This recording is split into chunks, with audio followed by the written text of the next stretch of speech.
a song for my land. I want everybody, get up out your seats. Put your hands in the air like this. Help me sing.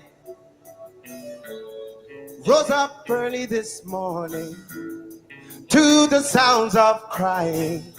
Another mother shedding her tears. Oh, yeah. Why all the pain and suffering? Why all the senseless killing? Could it be that nobody cares? So no. So many sons lost in the slaughter, blood running in the streets like water. A gun in hand knows no friend. No. Warmongers selling death in my land, getting rich off the souls of the children. Can you tell me when will it end? Sing! How many more jobs must carry this load? Oh, yeah. How many more jobs before we trot down Zion Road? Sing wayo,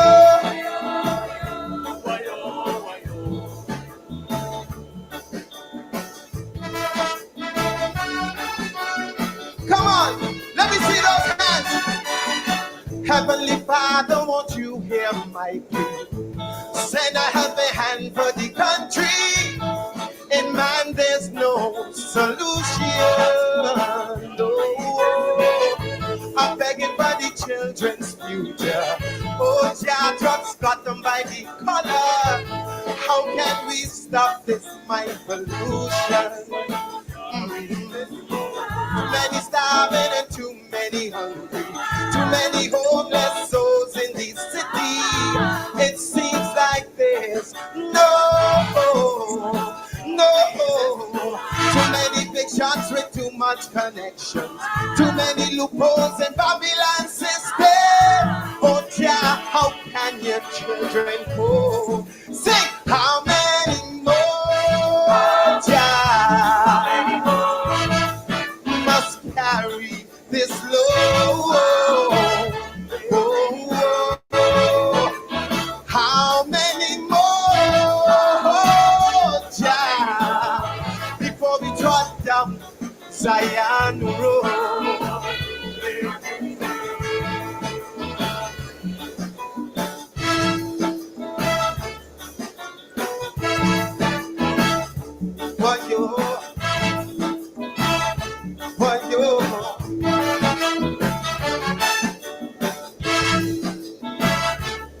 Let me see those hands. Let me see the hands. If you care about our children, get up, let me see you. We can't go on each day, no.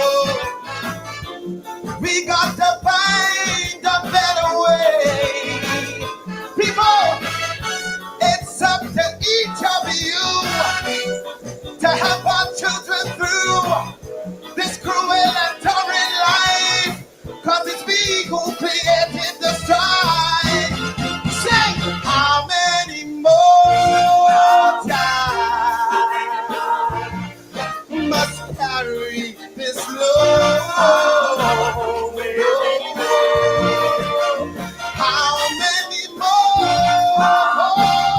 times before we drive down Zion Road? Oh,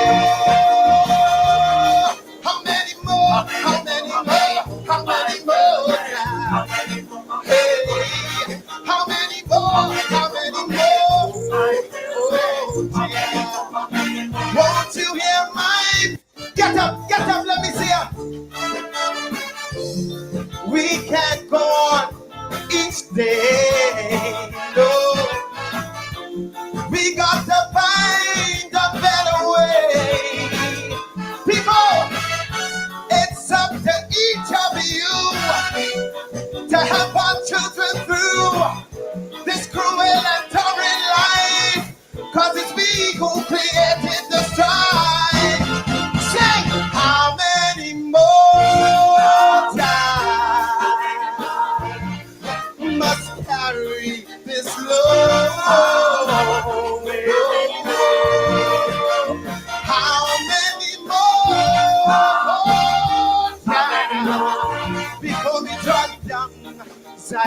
How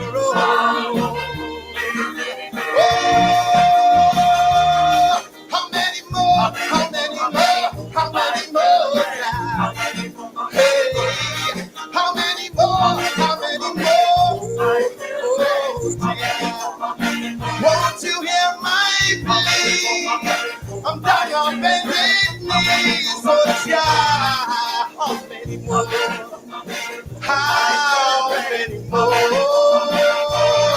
I said I rose up early this morning to the sounds of crying, another mother shedding her tears.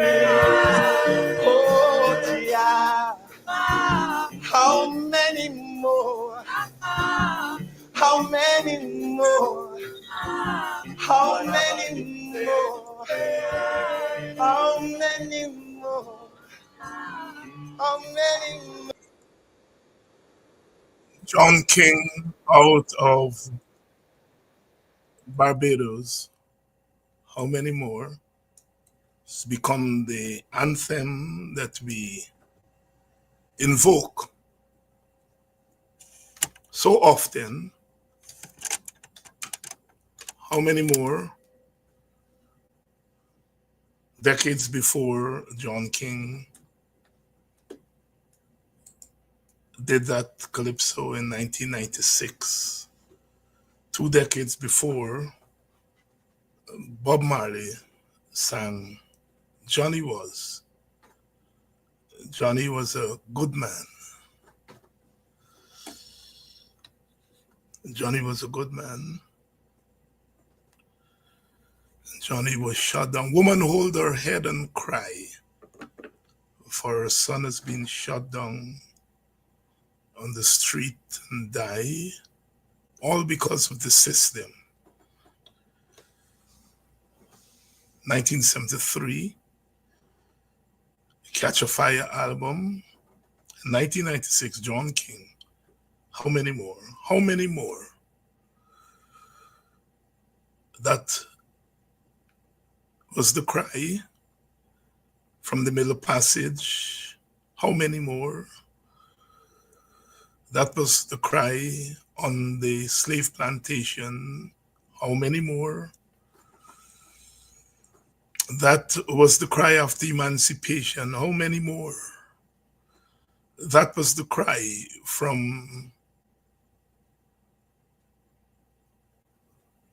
the indenture lodges and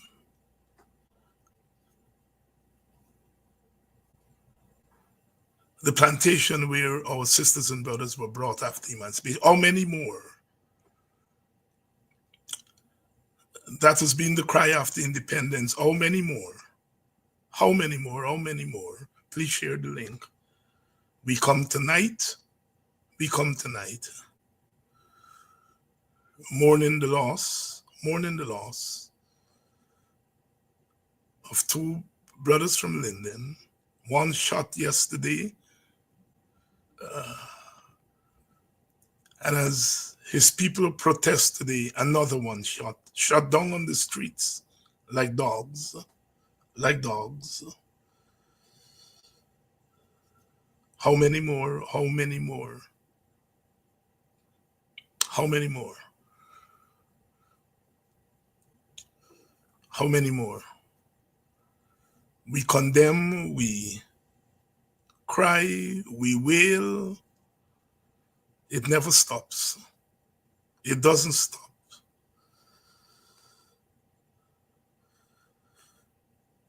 This government asks us to produce the evidence. This government tells us how many bridges they're building and how wonderful, how much material things they're giving to us. We have never had it before like this. They say we are dressing in Guyana better than in those in America. It's a sign of progress. But in the midst of all that material things, those material things, black men, black young men are shot down on the streets, in the streets like dogs. The bones of Quindon Bacchus and Orrin Boston and Peter Headley have not become dust yet. The bones of Boyer and the other two brothers killed as they protested in Linden in 2012 have not yet turned to dust. And two more young black men, 13 years later, murdered in Linden, murdered in Guyana. How many more?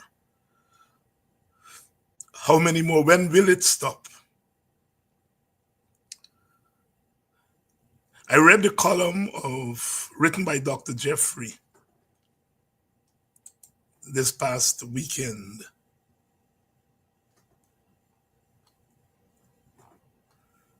In the Village Voice. And Dr. Jeffrey was discussing autocracy and democracy and the blurring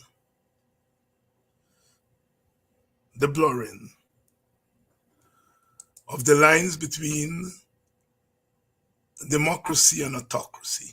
And he was making that point that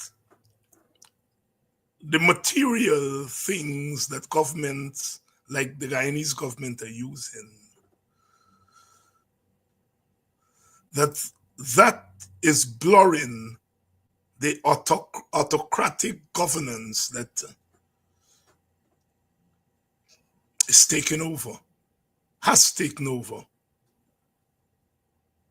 His column is called Initiating Democratic Governance in Guyana. He says today, under the rubric of economic growth, autocratic regimes worldwide, in Africa, America, Guyana, and Asia, are attempting to hypnotize their population with material incentives as they systematically remove the human desire and right to democratic self-government. Even when quite well-meaning people speak in favor of democracy, they emphasize its relationship to material outcomes rather than what it really is, namely the expression of human freedom in the social setting. I want you all to digest that paragraph. I want you all to digest it. Because so many of us fall for that talk about development. Look, development in Guyana.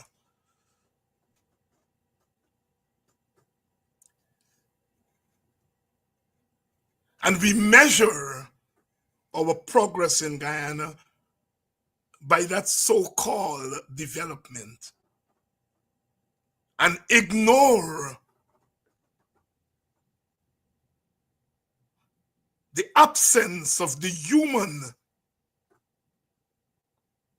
quest for freedom. Freedom not to be shot down by the police, even if you're wanted for an offense. Freedom not to be shot down by the police as you protest. That's the human freedom.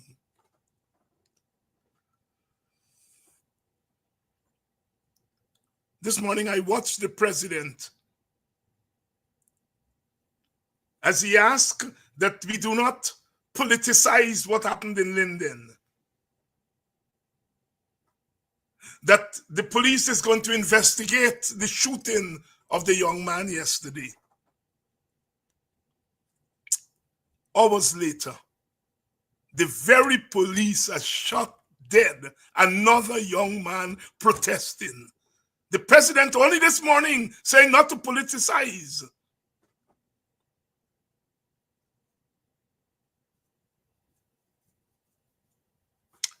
Dr. Henry Jeffries here.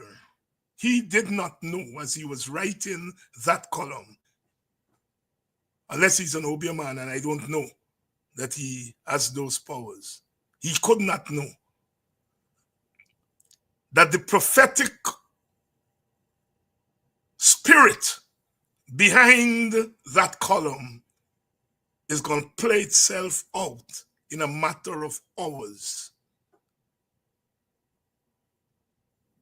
You all know how I feel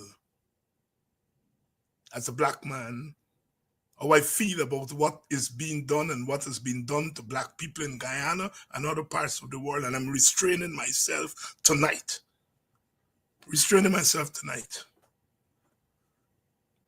Because Dr. Jeffrey was invited to this program not knowing what was going to happen in Linden. Henry? David, thank you again for having me and to your audience. Talk, and you know, I like to get,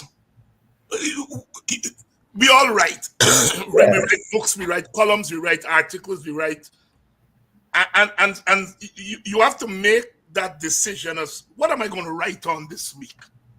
And something has to trigger something to get you to say, hey, I'm going to write on this relationship between material things and democracy / autocracy. What drove you to write that column this past weekend? David, well, I mentioned two people in the column, persons in the column. Yes. Two people on different sides, I would say, of the fence. Yes. But they were both emphasizing more or less the same thing as being the important thing. If I am bequeathed a certain amount of money as the PPP has been, it means I can spend and do well. I can make 100 concussion drives, if you like. But the point is that the reason for doing so, and in doing so, what you spend the money on mustn't be your decision alone. That every day you go and spend, a government go and spend $1, a cent from the money we got from oil, is an expression of our interest. They can't say to us, somebody vote for us. Democracy don't only mean majority right, be it by a small or large one. It means minority rights, to the minority rights also to determine what happens in a country. If you have in a sense, I'm wasting time here, because what we have is an autocratic government who has and autocratic governments did this capture the state. It's not, I did not say that. It was said by Transparency International that the PPP government is an autocratic government that captures the state and doing it and its friends doing precisely what they want with it. That was also part of my reason to deal with this matter. Because effectively, people are not seeing that what they're doing is corrupting the entire public sphere. For instance, if a policeman, by the looks of things and what we have seen, if you are police and you join the police force to get ahead, you think that you must be with the PPP. I was told that now almost by a young policeman give a drive one day. When I told this boy, I gave him a lift and thing and so, and I said, yeah, I was a minister in the government. He said, you must be rich. I said, no, I'm not rich. He said, I joined the PPP too. So by which time we were turning in he said, I'm a PPP too. By which time we were stopping to put him off. And I said, what does that mean? You want to be rich? So why not? Now, what has happened in Guyana? To get ahead, you got to show the PPP that you are with them. And to show the PPP you are with them, you have to do things extraordinarily like what the police are doing. Some police are doing, not all of them, may or no mind. So by now, you would have caught the attention of those who would say, we need people to stand by us regardless. And we have seen this recently, that it's the people that have been standing by the PPP regardless that have been getting the promotions and everything else. So when these things happen, it's just a matter of ricocheting from the nature of the society that we live in. And furthermore, it's an ethnic autocracy. It is not, as you said, you're saying you want to be quiet, but as in a sense, you have to realize this is an ethnic government that is doing this. But for the other side to really get up, they got to do all manners of nonsense. And the more they can show off that they are with the PPP, they are hoping that they will get ahead. It would not surprise me to see in a couple of years, if the PPP is still around to be in government, that you hear this, those people involved are promoted and all manner of things. So, David, that is where we are at. We have to don't bother too much about the materialism that is given us. We must demand our freedom to even determine what that materialism is spent on. You don't even talk to the opposition. You're not talking to them but you got no right to say you're not talking. The Constitution say you should do so. But guess what?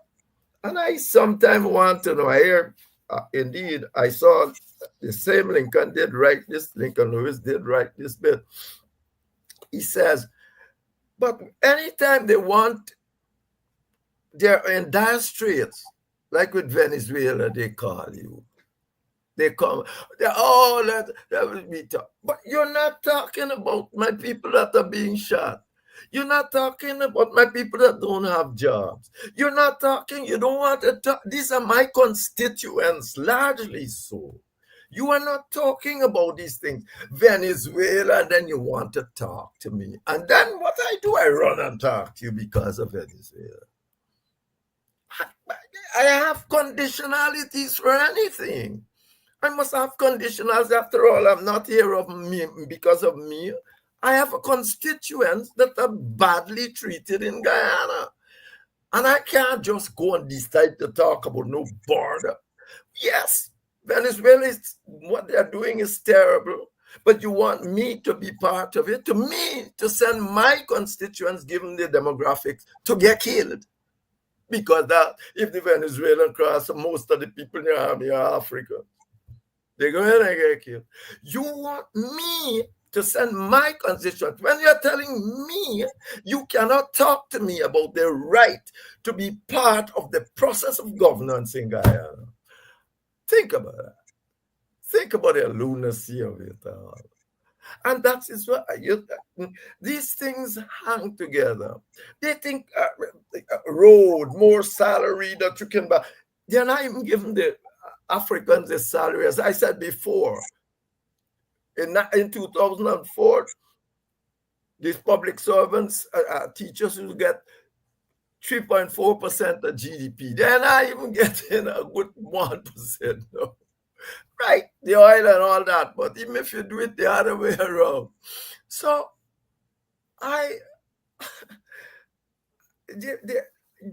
these things got to be taken in hand, and the border is important, but the border is not more important than my people you want to send to get killed.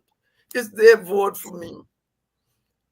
You must have some straight issues that we must sort out before I can even sit with you to talk about any border.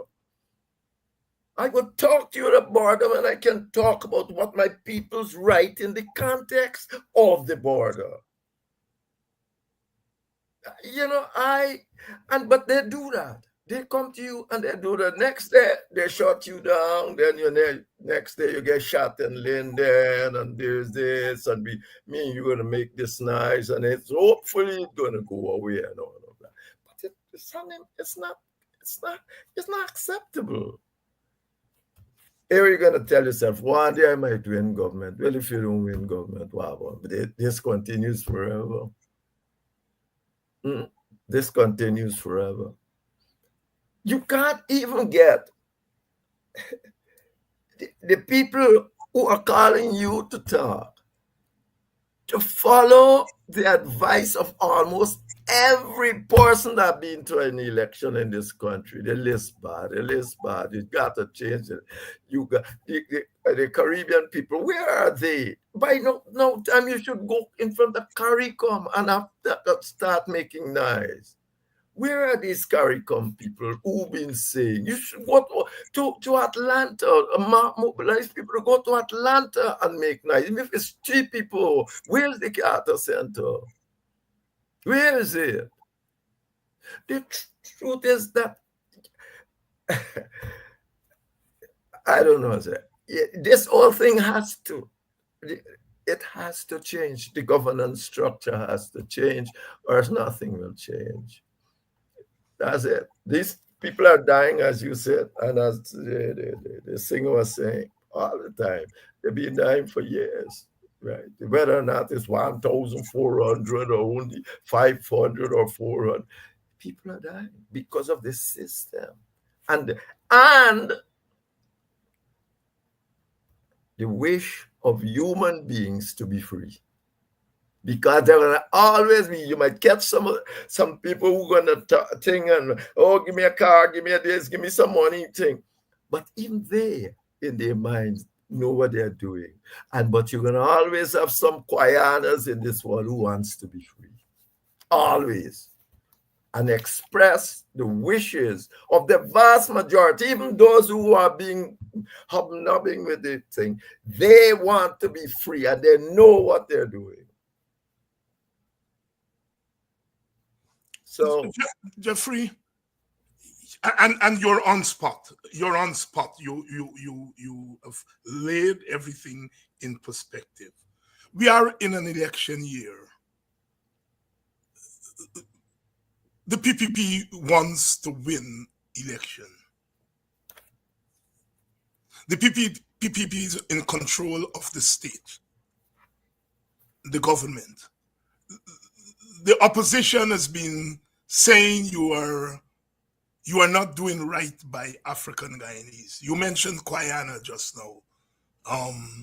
He, at 100 years old, sounds as if he just entered politics in 1945 because he's literally saying the same thing, talking about human freedom.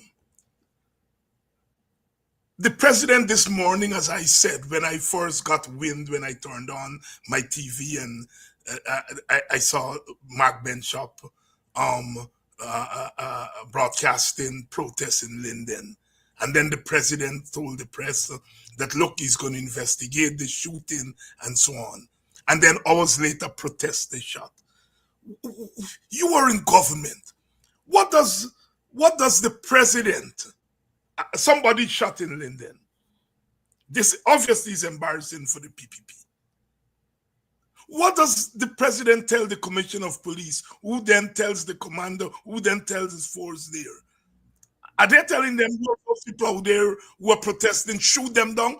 Help me understand, if you get my question, because help me understand what's happening here. Help us understand. What if you are ambitious in the context of Guyana's police force? Yeah. The president don't have to tell you anything. Uh-huh. What the president gonna tell you? Don't make anything gets out of hand. The minute you are stop it in the bud, whatsoever, you got to, that is it. That is essentially what it is. And because if it gets out of hand, it can ricochet to this place, it can ricochet to that place, it can start. So don't let it get out of hand. In effect, what you're saying, shoot. Do what you gotta do. Nobody ain't gotta tell you what to do. The point is that you don't have to shoot, maybe not to get it out of hand. But the man that is strong and think that he wants to be up front and be seen because he sees his future, he shoots. He shoots. He did it. He's for us. He thinks. And that is what we have been seeing with all kind of talk about promotions and all those other things. That is what we have been seeing. So the president don't have to tell nobody. The president, the hierarchy and the force as it is now, know that it mustn't get out of hand. Because Lyndon can be a little powder keg. So they know that. So that's what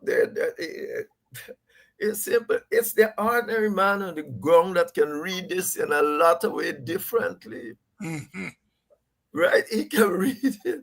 He's not, indeed, he's not looking at an opportunity to close it down. They're very ambitious. He's not looking for opportunity to close this down without anything. He's looking for a time to establish himself as a true believer. And you have this. And you'll always have it once you have this sort of context. Once you don't have a democratic context in which governments can change and will change, and you have a proper commissions that deal with police and proper rules and regulations and so on, it's going to always happen. The government going to stay with the autocratic regime. Some people will want to make their mark with the autocratic regime and apparently get rich and get whatsoever they want. We get back to the material things. Because tomorrow, the PPP leaders are going to talk about all the material things that they've given Guyana and so on in response to what's happening there. How does the opposition deal with this? Because the leader of the opposition has been careful not to initiate any street protests. He has come under severe criticism from a lot of his own supporters for refusing to organize any massive protests, as he says, for fear that the PP people infiltrate the protests and so on and so forth. How does the opposition deal with the fact that here is a young man being shot? Clearly, he was unarmed from everything that we've seen. No political party was there, so far as we know, to tell the people to come out on the streets. They came out on the streets. They're now shut down. How does the opposition approach this situation, given the fact that the leader of the opposition, and by extension, the rest of us who call ourselves opposition, we have stayed off the street. We have been very careful not to have this kind of situation. Well, how do we deal with this now? Talk to me. Well, it's how you there are two ways of doing this, of course, at least two. What the opposition seem to be saying, we're going to proceed as it is now. We're going to proceed with business as usual. All right, they've got shot. All right, let's go, and we need an open investigation of the shooting, and then whatever the results, compensation, and whatsoever, that will be it. Because all they're saying, this is they're treating it as normal. that this happened as a result of protest. Like if it's any protest, and like if this is not a continuous thing that has been, they keep saying it's a continuous thing, but they're not responding like it's a continuous thing. The opposition has to be much more strong in relation to confronting not this only this incident, but the nature of government in Guyana. Now they say this is only one time, it's gonna happen again, maybe not tomorrow, but the next day. But you got to be much more strong in confronting the issue of how shall we be governed in this land? It's not you can get a whole lot of oil money, tell me you're not talking to me when I'm the official opposition, and then go on spending it anyway, then go try and bribe the whole country to do that. And it's just not there. Therefore, the opposition, I am not here to, the opposition must by now have worked something out in their own mind. I think part of the opposition, at least, believe that if you have an election, they can win.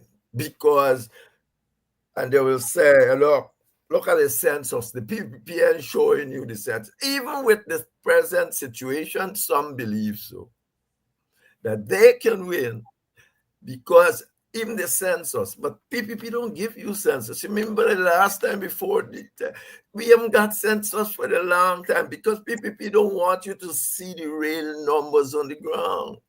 They don't want you to see the real numbers on the ground.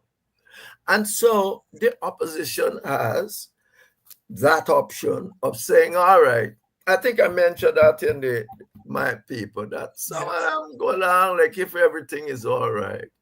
But then you still have to, well, if you think you're going to win that way, fine. But what I'm saying, you still have to have a backup plan. And that's what I was telling you just now. The opposition don't seem even to stand up and go have a meeting if carry some couple people in front of CARICOM, carry them in front of the EU, go to the Carter Center, ask the Carter Center what they're doing about this present election in Guyana. Go get some people, go. Let them tell you they're not talking to you because they're the ones that have been here making a whole lot of noise. And therefore, there's a lot that they can do to be even more forceful without, at this stage, going to the streets. But at the end of the day, you know what democratic theory tell you? You got to keep your powder dry. That's the only way to stop bad government. You got to keep your powder dry up, prepared to fight a war. If you don't know that, you're not going to go. But if you believe, and you might well have reason to believe that things can work out differently, great. That is preferable. But you must always keep your powder dry. That's all I am prepared to say at this stage. Dr. Jeffrey, let us backpedal a couple of hours. We saw over the weekend the GRA and later on the police went to the Mohammeds and attempted to possess their cars. And we saw a crowd of mostly African Guyanese there with the Mohammeds, and they literally repelled the forces who came. I have gotten so many emotions around that, from those who say, the government is wrong to the Mohammeds, to those who bemoan the fact that there were African Guyanese literally defending the Mohammeds. Later on, they were swimming in the pool, and people were telling me about those images. as a political scientist, and as I myself as a political scientist, we have to bring all these factors together to try to explain what is it we're seeing in front of our faces. Um, Talk to us about that whole scenario there this weekend, and the collision of the various factors. Well, David, let's start with the Mohammeds themselves. Mm-hmm. These are Guyanese people, they are our people, they've been doing business and whatever. But they run afoul of the United States of America. We weren't hearing that they were crooks and bandits, but certainly the American says, after doing a whole lot of investigation, says that these people are doing illegal thing in this state, and they have made certain they have, as a result, banned them, removed their passport, they can't move their visas and that kind of a thing. It is for the state of Guyana, indeed, not to wait to like what happened with Roger Khan, because the state was so unwilling to deal with Roger Khan. They wait till Roger Khan went to Suriname, and when you go to Trinidad, pick him up. It is for the state of Guyana to try to follow up on the issues that these people, the Americans, spoke about. The Guyana state was in a lot of trouble with the last regime for all manner of things, which the minute the other side lose, you see them put up placards, big boards saying, oh, welcome Trump, and all that other thing. Maybe forgetting that, but there are certain levels of bipartisanship in that Congress that is not easily broken. Maybe Trump will break them, because you never know, but there are such things. And so the result is that we have to,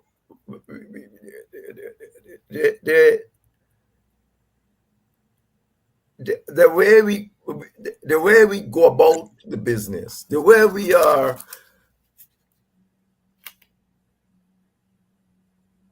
you ask me that question again. The Mohammeds and Yeah, but the you see, yes. yeah, no. Because I wanted to go somewhere else, but I said I would be wasting time. I see the time down there. The Mohammeds now are thought to be involved in illegal business. The state got to go after them. And the PPP has to go after them if they believe, if they want the heirs of the Trump administration. They have to, because they had a long time to go and get cars and things if they wanted to. And now suddenly they are doing that. It is not because the PPP fear that the Mohammed, from my standpoint, that the Mohammeds would take votes from them. It is because the PPP needs to show the Americans that they are actually acting on what they have said. And so they're acting it out. If they want to be friends with the American, they have to do it. But here, you can kill two birds with one stone. And I'm telling this my opinion. Mm-hmm. You can kill two birds with one stone, because you got to go after the Mohammeds. What's wrong with the PPP does what it always do. Essentially, by allowing this notion that the Mohammeds are going to take vote from the PPP. Yet we are not seeing any, as you said, we're not seeing any votes from the PPP when Mohammed go anywhere in any sensible way. We are seated the PPP and C camp. And it's those marginal votes that would affect, those marginal votes can affect the outcome of the election. So I would not put it beyond and remember they print something in the newspaper not so long ago about Bank of Guyana money changing from Mohammed thing up to December last year when this thing was happening way back. So I would not put it beyond the PPP to say, well, we killed two birds with one stone. Essentially, we can do, we have to do this to the Mohammeds, but at the same time, the Mohammeds can draw some of the PNC's vote and make it impossible for them to win. So you kill two birds with one stone. I can, if even if I'm wrong, I would have proceeded in that way because I got nothing to lose by proceeding in that way. So that is my position. I want to say something different just now. Not something different, but something more. But I've been watching the time and so. Okay. Let's talk a little bit about the tariffs and the imposition of 38% tariffs on Guyana. The Secretary of State just left here a couple of days before the tariffs. The country in CARICOM that is genuflecting most to the Americans is the one that got the highest tariffs. The PPP acted, certainly the vice president acted as though they were taken by surprise. I don't know whether they expect that the government wasn't going to impose tariffs on them. Talk to us about the politics of all of this, because there's the economics of it. But I want you to talk to us here tonight about the politics of these tariffs, especially as they relate to a place like Guyana. What the Trump administration claims it wants to do is that it wants to, as much as possible, get rid of its trade balance with the with the world. What it has done essentially is look to all those ways you can cheat in terms of international trade, tariffs, non-tariff barrier, phytosanitary rules, and so on, monetary manipulation. And then it decides when it goes, at the end of the day, when it goes to calculate, it makes a very weird calculation. I think here that what it did effectively is to divide the its deficit by the amount of imports that it received, and the result, it says, it based on that paper and said it's 38%. But it's not. Take, for instance, China. When they finish doing this mathematics that some people are saying is bad mathematics, when they finish doing it, China turns out about 67%, but then China end up with 34%. So he divided whatsoever he got as that result, he divided by half, and then that's what you have. Guyana, small country, but oil put us up there at about, we have a trade with US about 5.5 billion, and then oil must be about 4 point something billion, and they're not taxing that. So effectively, what he's saying, even with that small amount, maybe 1.2 billion, your thing must be about 76, and the result, you have the 30%, that is what you need to pay. Of course, a lot of other things come in there. For instance, he doesn't include, in all his calculation, he doesn't include things like services, education, and all the business relationships. Doesn't include them. And in these things, the U.S. has a surplus with the other countries. More than that, U.S. has a surplus with Britain, period, overall. But yet, they get a 10% tax. So there are those who are saying essentially this thing, is more likely to cause a slowdown of international trade. If that happens, oil prices will drop. As you see, it is already dropping. Guyana and countries like Guyana will suffer. It doesn't matter for we have fisheries and places like banks and so banks, DIH, and those who export these things. But these are really small. They are small in the country as a whole, but for the individual companies, they are very important. The people that is working there.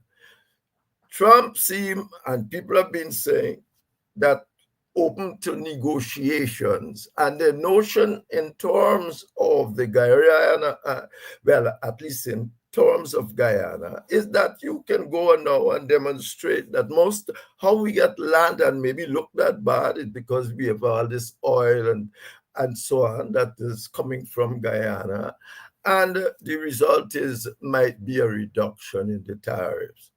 So, but what might hit us far more than just the tariffs, because I said what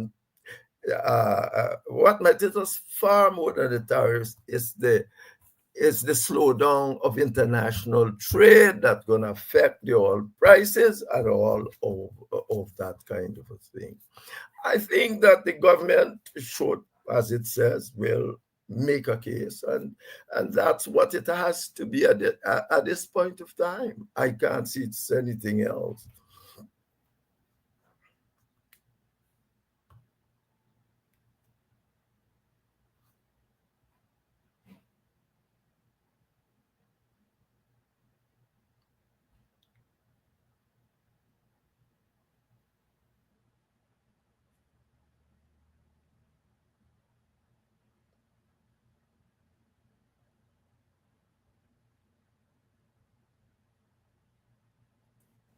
Sorry, I No didn't problem. realize I was off camera. Given the way in which the Guyana government has kowtowed to the Trump administration, um, uh, do you have confidence that they are going to, in their talks with the U.S. on the tariffs, that they are going to do so in a real objective manner, or are they likely to be colored, to be clouded by the fact that they're depending on the Trump administration to help to maintain them in power? They are depending on the Trump administration to maintain the PPP in power. Yes. Well, and so you are saying that they're going to give away more concessions than they possibly need. They may not be as aggressive in trying Yes, they to will not be reduce as the tariff. aggressive. Well, we have to, but obviously, the PPP wants to stay in power. The other Biden government almost tell them by the end of the term, they got to make a different form of governance. Rubio must have been part of that. He was part of the own foreign policy establishment from the Republican side, yes, but as I said, these are bipartisan groups. So yes, the opposition again should make it quite clear that the people. Well, I heard Darby saying, "Oh, they need a comprehensive thing," and nothing. But it's not. They need a comprehensive thing. That's not the issue alone. The issue is, if we are going to talk about this in a sensible way, we must talk about everything.